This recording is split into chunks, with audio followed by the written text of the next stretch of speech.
ఇది కదా ఆఫర్ అంటే ఇప్పుడు ఎంత కొంటే అంత ఫ్రీ. విఆర్ఆ fine silver jewellery Jubilee Hills check post Hyderabad.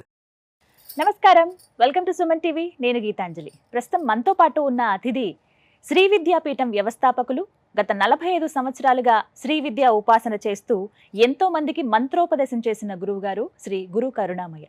వారితో మాట్లాడి మరిన్ని విషయాలు తెలుసుకుందాం. గురువుగారితో మాట్లాడదాం. నమస్కారం గురువుగారు. నమస్కారం. డిసెంబర్ 7వ తారీఖు సుబ్రహ్మణ్య షష్ఠి.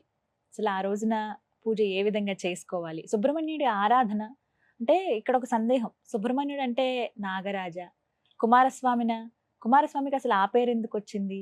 ఆ రోజున ఆయన్ని ఎలా పూజించాలి? వారికి పూజ చేయటం వల్ల కలిగేటువంటి ఫలితం ఏమిటి?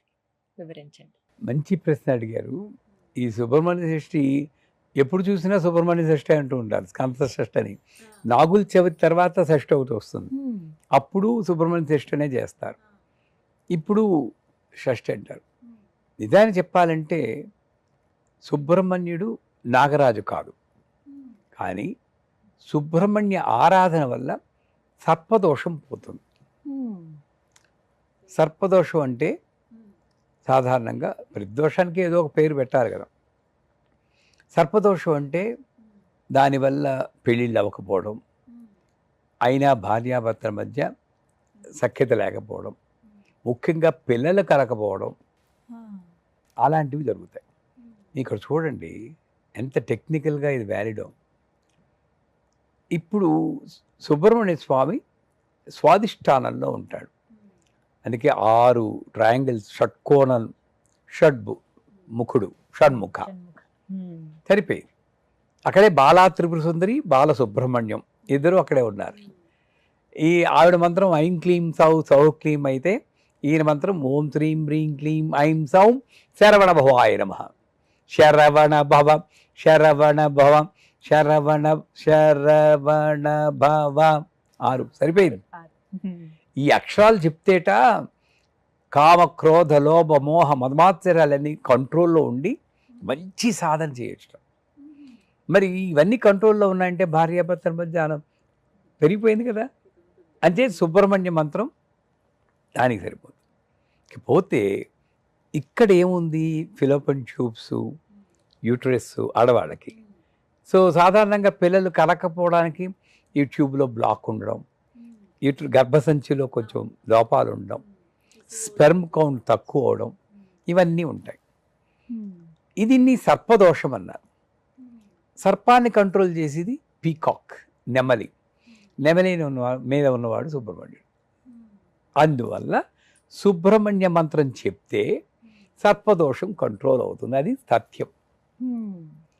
సో సుబ్రహ్మణ్య షష్ఠి నాడు ముఖ్యంగా అందరూ పిల్లలు లేనివారు ఆ రోజు పూజ చేసుకుంటే తప్పనిసరిగా పిల్లలు కలుగుతారు అని నమ్మకం పెట్టుకుని చేయాలి.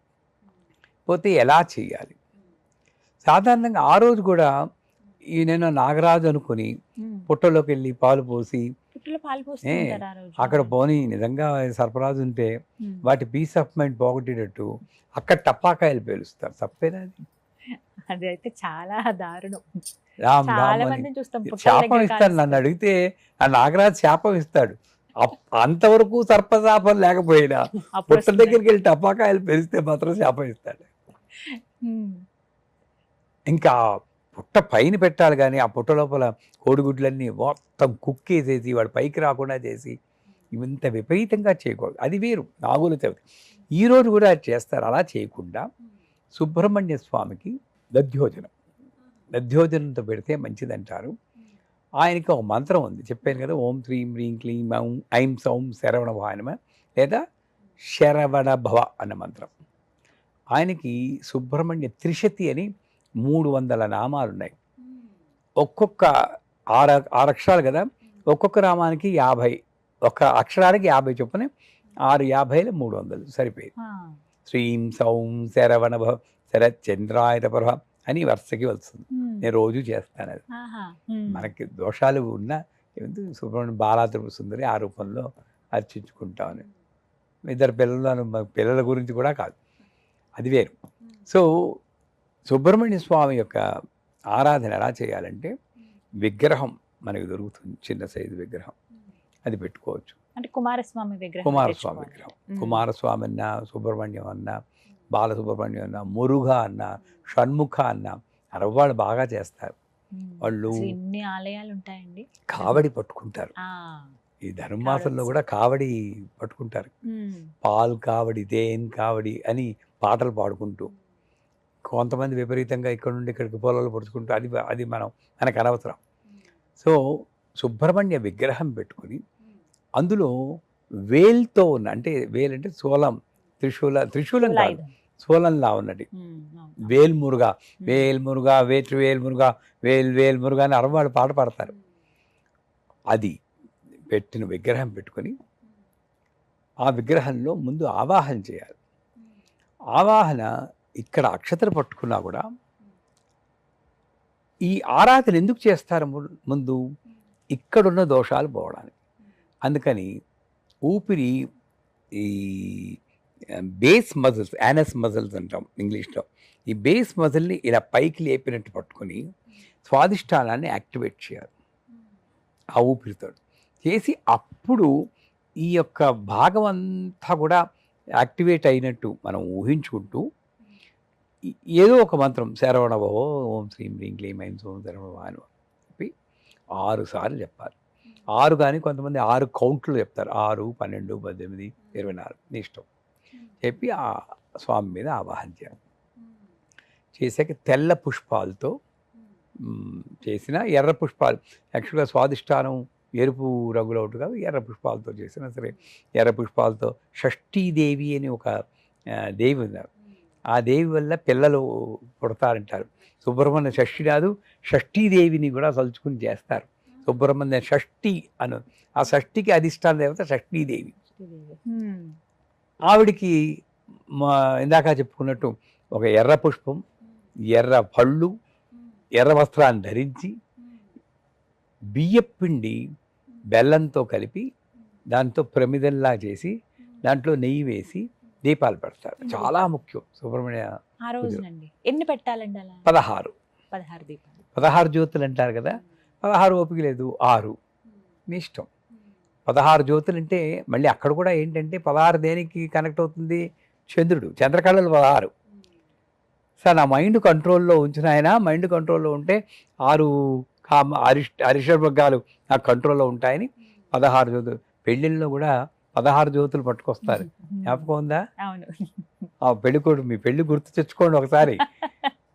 ఆ జ్యోతులు చాలా ముఖ్యం. ఇంకెప్పుడైనా సందర్భం వస్తే చెప్దాం. అమ్మాయిని తీసుకొచ్చేటప్పుడు ఏవేం పట్రావాలి అని కూడా నియమం ఉంది, ఎవ్వరూ పాటించడం లేదు ఈ రోజుల్లో. అలా ఎక్కడ అసలు పాత పద్ధతులు వస్తున్నాయి కానీ మరి ఇంత సాంప్రదాయంగా ఎవరు చేయడం. ఇంత సంప్రదాయం అంటే ఇవన్నీ చేస్తే దానివల్ల వచ్చి శక్తి ఈ అమ్మాయి కుటుంబాన్ని రక్షిస్తుందండి. సత్యం. తప్పకుండా వీటి గురించి మాట్లాడదాం. ఎప్పుడైనా మనకి కుదిరితే వివాహాల్లో గౌరీ పూజ చేసి అమ్మాయిని ఎలా తీసుకురావాలి అని అడిగితే అప్పుడు చెప్తాం. సో ఈ బియ్యపిండి బెల్లం కలిపిన దాంతో దీపాలు పెట్టడం, సుబ్రహ్మణ్య త్రిశతి అని ఇందాక చెప్పింది, స్కందషష్ఠి కవచం అని ఒకటి ఉంది, అది అరవంలో ఉంటుంది. అదేంటంటే అన్ని కవచాలు ఏమిటి, కవచం అంటే ఏమిటి? గణేష కవచం, మన కవచం ఇలా ఉంటాయి అన్నీ. ఏ కవచమైనా సరే శరీరంలోని అంగముల్లో ఆ యొక్క దేవతని ఆవాహన చేసుకోవడం. షష్ఠియనోకి శరవణ భవనే అని అరవంలో పాడతారు. మీకు జ్ఞాపకం ఉందా? సోలమంగళం సిస్టర్స్ పాడారు, చాలా బాగుంటుంది. అది ఎంత రిథమిక్గా ఉంటుందంటే అది మీకు వీలుంటే చదవడము, లేక అరవంలో ఆ ఆడియో పెట్టుకోవడం చేసి అది శరీరంలోకి ఆ సుబ్రహ్మణ్య స్వామిని ఆవాహన చేసుకుని అది కూడా చేయడం మొత్తం చేశాక ఇందాక చెప్పినట్టు నైవేద్యం, మన బియ్యంతో చేసిన దద్దోజనం కానీ, తెలుపు రంగులో ఉన్నటువంటి నైవేద్యాన్ని పెట్టి చివరగా ఈ ఒక్క షష్ఠికే ఎందుకు చెప్తారో వస్త్రదానం చేస్తే చాలా మంచిది. దానం చాలా ముఖ్యం. సుబ్రహ్మణ్య షష్ఠి నాడు పూజ ఎంత చేస్తామో దానికి తగిన దానం, ఏదో లేని వాళ్ళకి వస్తా అన్నం పెట్టడం, వాళ్ళకి వస్త్రాలు ఇవ్వడం, అది చేస్తే ఈ రకంగా మొత్తం అంతా సుబ్రహ్మణ్య షష్ఠి నాడు చేస్తే మనకి సర్పదోషాలు పోతాయి. సర్పదోషాలు పోయి పిల్లలు లేని వారికి పిల్లలు కలగడం, మానసిక శాంతి. అది ఇంకోటి ఏంటంటే ఆధ్యాత్మిక సాధనలో కుండల్ని జాగరణ సాధారణంగా ప్రతి ఒక్కరు కుండల్ని అంటున్నాం. చెప్తున్నారు ఈ మధ్య. కదా? ఆ కుండల్ని అవేకనింగ్, ఓకే. అక్కడ కూడా కుండల్ని అవేకన్ అయితే ఏమవుతుంది అంటే ఈ నూదురు అదిరిపోతుంది, నాకు ఆజ్ఞాచక్రం ఓపెన్ అయిపోయింది అనుకుంటా. బాగా తలనొప్పి వస్తుంది, కాన్సన్ట్రేట్ చేయలేకపోతున్నాం అవన్నీ అని. న్యూరాలజిస్ట్కి వెళ్ళిపోవాలి మనం. దీనికి సంబంధం లేదు, కుండలికి సంబంధం. కుండల్ని అవేకన్ అయిందంటే అప్పుడు ఈ స్వాదిష్టానంలో ఉన్న వికారాలని పోయి మీ యొక్క యాటిట్యూడే మారిపోతుందమ్మా. మీరు ఇంకొక గీతాంజలి అయిపోతారు. ఇప్పుడు మంచి గీతాంజలి, అప్పుడు బెస్ట్ గీతాంజలి అవుతారు.